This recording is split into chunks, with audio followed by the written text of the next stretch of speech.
How to do anything television brings you a new video to show you guys in this tutorial how to insert a USB into the Mac computer the correct way.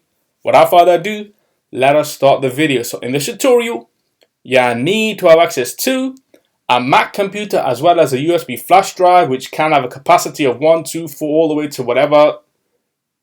Nowadays we can now start the tutorial. So now let's bring in the USB flash drive into the frame. You should see this on your screen.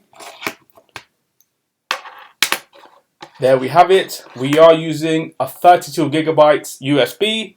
Let's now insert this into the Mac computer. USB type A. This is not reversible. If it was, that would be amazing. Let's find the right port. Insert into the Mac computer. We should see that pop up on screen, and there we go.